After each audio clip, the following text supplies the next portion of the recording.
What's going on? YouTube, listen up, young elder gang. This is Dr. Charles P. Winston at you with another banger. Please make sure you like, subscribe and share this video. Fam, I hope this video get at least 100,000 likes. In this video you will find history definitions, scripture information, and best of all what we Americans have been deprived of from the beginning, the truth. Keep in mind, this content used in this video is intended for entertainment, educational and informational purposes only. We will give you the total truth as we best understand it. Today, be sure to hit that like button, young elder gang. Hit that subscribe button if you're new to the channel. Hit that bell and don't forget to check back with us every day for new content. What if the most destructive substances on Earth were never ours to begin with? Imagine for a moment that the origins of our most dangerous drugs are not rooted in human invention or accident, but in something far more mysterious, something cosmic. Could it be that the seeds of addiction were sown from the stars themselves, planted here by visitors from distant worlds? What if these substances were introduced by extraterrestrial visitors with a hidden agenda, their motives shrouded in secrecy? Picture ancient Earth, a world teeming with life and possibility, suddenly visited by beings from beyond the stars, beings who bring with them gifts that are anything but benevolent. Ancient astronaut theorists suggest that Earth is not just a random stopover, but a prime market in a vast interstellar drug trade that's been operating for millennia. These theorists believe that our planet has long been a hub for cosmic commerce, where alien traders exchange their wares. Substances that alter minds, control populations, and shape destinies. The sudden appearance of complex narcotics in ancient times, the myths of gods bestowing strange glowing gifts upon humanity, could these be evidence of a cosmic conspiracy? Some point to ancient carvings and legends as clues, suggesting that our ancestors may have encountered otherworldly dealers who offered more than just wisdom or technology. There's carving of the Anunnaki with marijuana and opium plants. Imagine, if you will, crack-dealing aliens lurking in the shadows, exploiting our world for profit and control. These interstellar traffickers have manipulated entire societies, using addiction as a tool to bend humanity to their will, all while remaining hidden in the background. The galactic drug trade, according to these theories, is a sprawling network of producers, smugglers and dealers operating on a scale far beyond our comprehension. Picture vast fleets of alien ships ferrying illicit cargo across the cosmos, connecting distant worlds in a web of shadowy transactions.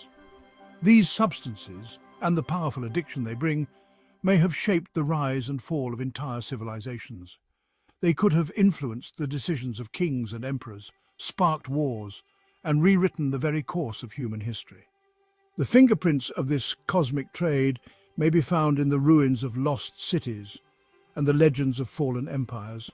If we truly want to understand our present, we must look deeper into our past, beyond the boundaries of Earth and into the mysteries of the cosmos. Only by uncovering the truth about our possible extraterrestrial connections can we hope to break free from the chains of addiction and manipulation. And that truth might just involve crack-dealing aliens, cosmic traffickers whose influence still echoes through our world today, challenging everything we think we know about the origins of our darkest vices. Who are the Ashtar Command?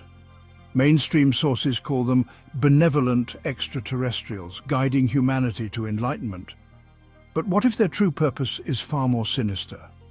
Some theorists claim the Ashtar Command is the galaxy's most powerful drug cartel. Their messages of light may be a smokescreen for psychic narcotics, creating dependency and control. These aren't just drugs, they're designer substances that manipulate consciousness, foster loyalty, and promise godlike power. The perfect partner for their scheme? A charismatic leader obsessed with power, already waiting in 1930s Germany. The Ashtar Command's gift was not peace, but a tool for domination, the formula for the crack rock. You might remember the phrase, "Beam me up, Scotty," from the Star Trek series. Well, Scotty is the chief scientist of Ashtar Command's leader, Sharon. Scotty is the one who cooked the crack. Ashtar Command gave the formula to Hitler, "Beam me up, Scotty," has been co-opted into slang with a few different meanings. One meaning, often associated with the phrase, is a desire to escape a difficult situation. This suggests that the person smoking the crack cocaine is escaping their reality of being broke and poor and lost without love. The other meaning of it ties into this meaning, referring to the use of drugs, specifically crack cocaine. In the context of the latter, "beam me up, Scotty," can be an exhortation to obtain drugs. The phrase originates from the Star Trek, the original series, where Captain Kirk often requested Scotty, the chief engineer, to beam him and his crew up to the Starship Enterprise. Sharon, the leader of Ashtar Command, is Captain Kirk. Ashtar, sometimes called Ashtar Sharon, is the name given to an extraterrestrial being who is the leader of Ashtar Command. Ashtar Command is the group of beings that a number of people claim to have channeled. They were in contact with Hitler and his scientists. Was the Third Reich powered by more than ideology? Some claim Hitler and his inner circle received a potent otherworldly stimulant from the Ashtar Command. This cosmic crack was seen as a sacrament, fueling grandiose visions and paranoia. Ritual use among Nazi elites allegedly opened gateways to communicate with their alien suppliers. The result: addiction, irrational decisions, and escalating brutality at the highest levels of power. The Ashtar Command had created the perfect dependent client, one whose destructive impulses would serve their cosmic business. It's the ultimate cartel model. Create a crisis, then sell the solution, all while maintaining control. Picture this. The year is 1923, and a shadowy network is weaving its way through Eastern Europe. It's the Polish-German War, and a secret war is being fought in the shadows. Enter the Werewolf, a pro-German guerrilla group, dealing not in bullets, but in something far more insidious: crack cocaine. Born from the desperate need to fund their resistance, the Werewolf cooked up a storm, quite literally. By mixing cocaine with baking soda, they birthed crack cocaine, a potent, addictive substance that would ripple through history. This wasn't just about profit. Oh no, it was a weapon, a tool to destabilize the Polish forces and their own people. As chaos consumed, the German government took notice. They saw potential in this narcotic network and eyed it as a weapon of war. Wolfram Post, the mastermind behind Werewolf, was the man they chose to lead this operation. He was given the keys to state facilities, and with that, the drug empire was born. Germany reached out to Liberia under the guise of rubber extraction, but in reality it was all about coca leaf cultivation. With plantations thriving, shipments disguised as rubber, the crack cocaine industry exploded. And in the heart of Germany, crack was being mass-produced with chilling efficiency. But it wasn't just about crack anymore. Wolfram Post experimented: methamphetamine, heroin, LSD, creating an arsenal of drugs to unleash on the world. Testing on prisoners of war, dissidents, minorities, the effects were devastating. This drug empire didn't just fuel the Nazi war machine, it became a powerful force within it. Drugs were exported to enemy nations, and Post became the richest man within the Nazi circle. Yet beneath the cloak of profit and power lay a trail of addiction and destruction. Crack cocaine, with its euphoric highs and crushing lows, left a scar on individuals, on societies, a legacy of chaos that still haunts us today. So, when you think of warfare, remember, sometimes the most dangerous weapon isn't forged from steel, but from powder. Imagine the Earth's drug trade, but scaled to the galaxy. An underground network so vast and complex that it stretches across light years, connecting distant worlds and civilizations. On Earth, drug trafficking is a shadowy business, but in the cosmos it becomes an intricate web of interstellar intrigue, where the stakes are higher and the risks are unimaginable. Picture a galactic Silk Road, not of silk and spices, but of secret routes, hidden wormholes and clandestine laboratories. These cosmic highways are mapped only by the most cunning smugglers and criminal masterminds who use ancient star charts and encrypted coordinates to navigate the ever-shifting dangers of deep space. On remote planets, alien cartels cultivate psychoactive plants and even engineer bizarre, mind-altering creatures. These crops glow with otherworldly colours, tended by extraterrestrial farmers who have mastered the art of growing substances that can alter consciousness in ways humans have never imagined. The harvest is then processed in high-tech mobile laboratories, spaceships equipped with advanced technology drifting undetected through the void. Here, alien chemists refine the raw materials into potent substances, constantly moving to avoid detection by authorities. Smugglers pilot cloaked freighters, slipping through asteroid fields and using encrypted holographic messages to coordinate their movements.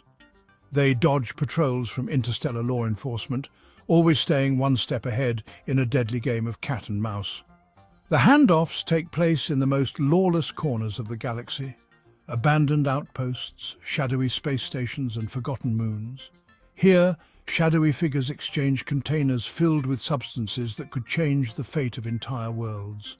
Once the shipment reaches its target system, it's broken down and distributed by local contacts, sometimes even humans, who have been drawn into the galactic underworld by promises of wealth and power. In bustling cities and hidden enclaves, the product quietly spreads, weaving itself into the fabric of society. This is how a drug, created light years away on a distant alien world, can end up shaping the destiny of a planet like ours. The effects ripple outward, touching lives, economies, and even the balance of power on Earth. The entire operation is seamless, vast, and terrifyingly efficient, a testament to the ingenuity and ruthlessness of those who run it. Every link in the chain is carefully managed, from cultivation to distribution. For the cartels, the profits are astronomical, measured not just in money, but in influence and control. In the end, the galaxy's black market is a force as powerful as any government, shaping the future of countless worlds. Every empire has its kingpins, and the galactic drug trade is ruled by ancient, powerful beings. The Markabian Greys are the financiers, cold, calculating and ruthless. The reptilians from Draco are the muscle, controlling production planets and enforcing with violence. Their technology is beyond comprehension: quantum encryption, mind control devices and living warships. At the top, a council of kingpins from different species forms a strategic alliance. Below them, regional managers, smugglers, chemists and local dealers keep the pyramid of power intact. Their influence extends to the highest corridors of power, even on Earth. For millennia, their business has thrived on addiction and suffering. The galactic drug trade is a universal plague, devastating entire civilizations. Planets collapse as populations become addicted, economies shift to serve the cartels, and culture is lost to obsession. Drug lords become de facto rulers, creating cycles of poverty and violence. Wars are fought over smuggling routes, not ideology. On Earth, cosmic crack fueled Nazi brutality. Across the stars, entire species have been driven to extinction. The promise of enlightenment is a lie. These substances destroy bodies, souls and worlds. The lesson is clear: the galactic drug trade leaves only ruin in its wake. What's truly valuable in the galactic underworld? In the shadows between stars, where law and order are just rumors, a different kind of economy thrives, one built on the rarest and most coveted substances in the universe. Gold, crystals and drugs are the lifeblood of this hidden market. Gold isn't just a symbol of wealth here. It's a critical component for advanced alien technology, powering starships, weapons, and even interstellar communication devices. Its unique properties make it indispensable, and so it's hoarded, stolen and fought over across countless worlds. Then there are the rare conscious crystals, living minerals that can store vast amounts of data and energy. Some say these crystals are sentient, able to bond with their owners and unlock secrets of the cosmos. Their value goes far beyond currency. They're keys to power, knowledge, and even immortality. Naturally, these treasures become flashpoints for violent conflict. Mercenaries, pirates and syndicates wage endless wars to control the flow of crystals, leaving trails of destruction in their wake. But above all, the ultimate currency is the product. Substances so rare and potent they're worth more than gold or crystals combined. Chief among them is adrenochrome, a mysterious compound harvested from living beings in states of extreme terror. Its extraction is brutal, its effects legendary. For the galactic elite, adrenochrome is the elixir of power. Rumoured to grant longevity, heightened senses and psychic abilities, it's a status symbol, a forbidden pleasure and a tool for domination. Those who consume it claim to unlock hidden mental faculties, glimpsing the future or bending reality itself. But such gifts come at a monstrous cost. The suffering required to produce these substances is unimaginable, leaving scars on both victims and users. Some drugs are even more insidious, trapping users in endless simulated realities, virtual paradises that become permanent prisons, ensuring a steady profit for the cartels who control them. For these syndicates, addiction is business, and every lost soul is another credit in their accounts. Earth's resources, our gold, our crystals, and even the unique properties of human biology are highly prized in this cosmic trade. Our planet is a treasure trove, ripe for exploitation. That's why Earth is a prime target, watched and coveted by forces far beyond our understanding. Our long history of mining, conflict and resource extraction may be more than just human nature. It could be the result of ancient cosmic demand shaping our destiny. The galactic economy is built on suffering, with entire worlds caught in cycles of exploitation and despair. And right now, Earth stands at the very center of this dark interstellar web, its fate hanging in the balance.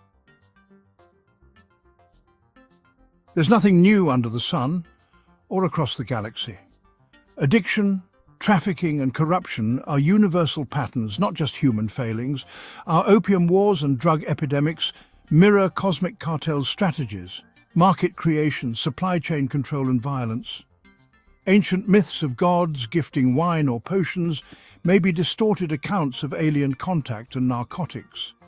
Humanity's struggles are part of a larger cosmic drama. By recognizing these patterns, we can learn from the mistakes of countless worlds. The fight against addiction and tyranny is a universal one.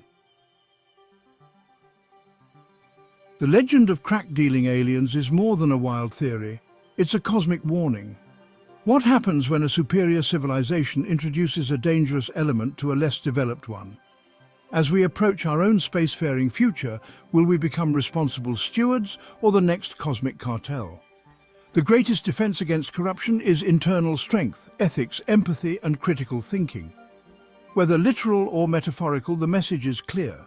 Choose wisdom over temptation. Our survival depends on it echoing across the stars. Imagine a bomb, not of fire and steel, but one that detonated inside the soul of Black America. This bomb was crack cocaine. Arriving in the 1980s, it was a small, smokable rock with the force to shatter lives and futures.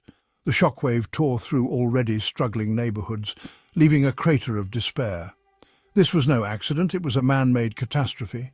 Inner cities like south-central LA and the South Bronx became ground zero. Before crack, these communities had problems, but also strong bonds. Block clubs, church groups, families. Crack dissolved those bonds, turning neighbors and families against each other. The drug promised escape, but delivered relentless addiction. People lost everything for another hit, their possessions, dignity, even their sense of self. Millions were caught in the blast radius, their identities erased by the drug's power. The true scale of the crisis was ignored by mainstream America. Dismissed as a black problem, media painted it as a moral failing, not a public health crisis. The bomb had gone off, the fallout was spreading, and for many, it felt like no one was coming to help. The world just watched it burn. Before crack hit the streets, scientists did more studies of its addictive power in labs, creating a smokable form that proved devastating. This knowledge didn't stay in the lab. By the early 1980s, traffickers mass-produced cheap, smokable crack for the poor. It was designed for volume, targeting vulnerable communities already hit by job loss and neglect. They tested the weapon of mass destruction called crack on monkeys first. There have been a number of dark psychological experiments over the years, which controversially compromised the well-being of participants in order to gain knowledge. It is clear that in 1969, researchers crossed the line with the nightmarish monkey drug trials. 2 out of 4 monkeys started self-administration with a dose of 0.25 milligrams per kilogram of coke, and the other three started with a dose of 1.0 milligrams per kilogram of coke that they maintained throughout the experiment. Once self-administration began, the cocaine consumption rapidly increased, leading to convulsions and death within 30 days. To extend the experiment, the self-administration dose was restricted to 1 dose per hour, and the consequent pattern was monkeys self-administering until exhaustion, after which they voluntarily ceased their cocaine intake for a period ranging from 12 hours to 5 days. Rhesus monkeys were allowed to choose between intravenous injections of cocaine and food reinforcement for lever pressing. A choice trial was available every 15 minutes continuously for 8 days. The animals chose cocaine almost exclusively, which resulted in high cocaine intake, decreased food intake, weight loss, and marked behavioral toxicity. The study provides evidence of the reinforcing efficacy of cocaine. Lo and behold, the monkeys developed a psychological dependency on a multitude of the drugs and continued to take more and more. They went absolutely bananas by yanking hair off themselves and trying to fight their way to freedom by any means possible. On several occurrences, the monkeys took the harmful drugs right up until they died on the spot. Cocaine consumption resulted in secondary effects such as hallucinations, muscle mass loss, and frequent grand mal convulsions. Once they got the results back from how crack can be used as a psychological weapon, creating instant fiends overnight, they knew they had the perfect weapon to set the so-called black people back. They called it at first freebase and then crack rock, the crack that broke your mother's back. Selling crack became a desperate way out, using it, a desperate escape. The drug's spread was no accident, it followed the pathways of poverty. Investigations suggested links between US foreign policy and the flood of cocaine into black neighborhoods. Whether by design or neglect, the poison was unleashed with devastating precision. The bomb wasn't just dropped, some argue it was delivered. The fallout from crack devastated the black family. Addiction turned parents into ghosts, leaving children to raise themselves. Crack babies, a cruel media myth, were stigmatized from birth, but the real damage was growing up without love or stability. Kids became adults overnight, carrying trauma and anger that shaped their lives. The social fabric unraveled, suspicion and violence replaced community, the drug trade brought constant warfare, gunfire became daily reality, parks became battlegrounds, elders became targets, and hope faded. The trauma passed from one generation to the next, with many struggling as adults. Economic devastation deepened. Families lost what little they had.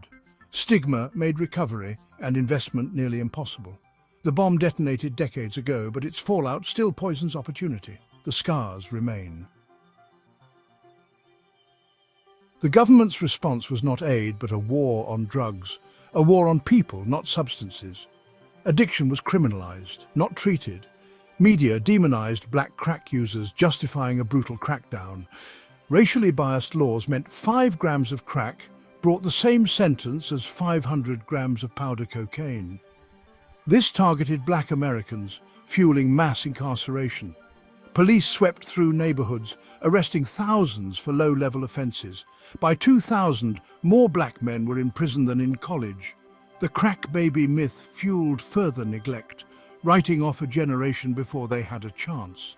These lies justified the destruction of families and communities. The war's true legacy was devastation, not safety. Despite devastation, Black America survived, thanks to resilience and the strength of grandmothers who held families together. Support groups, artists, and hip-hop gave voice to the pain and hope of recovery. Survival came from within, not from outside help. But survival doesn't mean healing. The scars of trauma, lost wealth, and mass incarceration remain. Stereotypes and stigma born in that era still shape lives today. The story of the crack epidemic is a lesson in justice and compassion. As new crises emerge, we must choose treatment over punishment, compassion over condemnation. The survival of Black America is a testament to its strength and a reminder of a promise still unfulfilled.